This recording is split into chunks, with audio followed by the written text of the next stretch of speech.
आज हम बात कर रहे हैं उस ऑपरेशन की जिसने पाकिस्तान के झूठ और आतंकवाद के चेहरे से नकाब को उतार के फेंक दिया।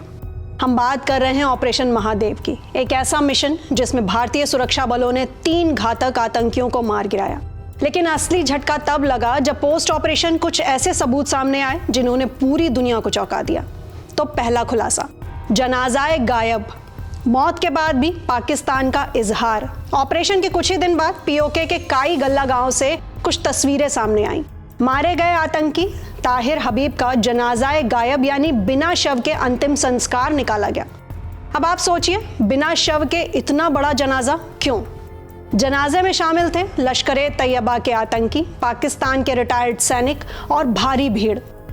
तो सवाल उठता है कि अगर ताहिर पाकिस्तान का नहीं था तो ये इज्जत क्यों? अब दूसरा खुलासा, ताहिर हबीब की सच्ची पहचान। भारतीय खुफिया एजेंसियों को मिले सबूत साफ कहते हैं कि ताहिर हबीब सिर्फ आतंकी नहीं था, वो पाकिस्तानी सेना का पूर्व जवान था। बाद में लश्कर-ए तैयबा से जुड़ा और पहलगाम हमले में 26 निर्दोष लोगों की हत्या में शामिल रहा। इंटेलिजेंस रिकॉर्ड में उसका कोड नेम था अफगानी, क्योंकि वो सदोई पठान समुदाय से था जिसकी जड़ें अफगानिस्तान से जुड़ी हैं। तो अब ये सवाल नहीं रह जाता कि वो कहां से आया था, जवाब है सीधा पाकिस्तान से। अब तीसरा खुलासा, चॉकलेट रैपर और सैटेलाइट फोन से मिली कड़ी। सुरक्षा बलों को मिले सबूत फिल्मी लग सकते हैं, लेकिन वो हकीकत हैं।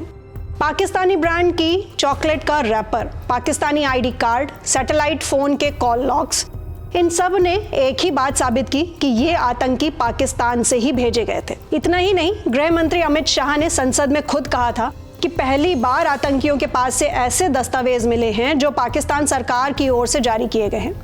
ये एक डायरेक्ट लिंक है पाकिस्तान सरकार और भारत में आतंकवाद के बीच।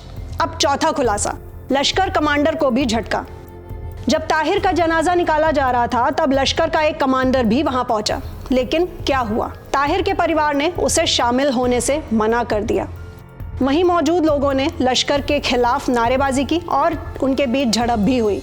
अब सोचिए, जब पीओके में लश्कर के खिलाफ आवाज उठ रही है तो इसका मतलब साफ है कि पाकिस्तान के अंदर भी आतंक के खिलाफ लहर उठ चुकी है। अब गांव वालों की अगली तैयारी, बहिष्कार। तो सूत्रों के मुताबिक काई गल्ला गांव के लोग अब आतंकियों और उनके परिवारों का सामाजिक बहिष्कार करने की साफ योजना बना रहे हैं। एक नई शुरुआत पाकिस्तान के उस हिस्से से जो अब तक आतंक की छाया में था। तो आखिर कहानी क्या कहती है? पहलगाम हमले में पाकिस्तान की सीधी भूमिका साफ हो चुकी है। पीओके में भी अब आतंक के खिलाफ गुस्सा फूटने लगा है। ताहिर हबीब जैसे आतंकियों को पाक आर्मी से ट्रेनिंग मिली और लश्कर से असल रोल। सरकारी दस्तावेज, ब्रांडेड सामान, कॉल लॉग, सब ने पाकिस्तान का झूठ उधेड़ दिया। अब सवाल आपसे, क्या अब भी कोई शक बाकी है? क्या अब भी कोई कह सकता है कि पाकिस्तान इन हमलों में शामिल नहीं? अपने जवाब हमें नीचे कमेंट सेक्शन में जरूर बताएं और साथ ही साथ ऐसे ही इंफॉर्मेटिव एक्सप्लेनर्स के लिए सब्सक्राइब करना ना भूलें आई नेक्स्ट लाइव को।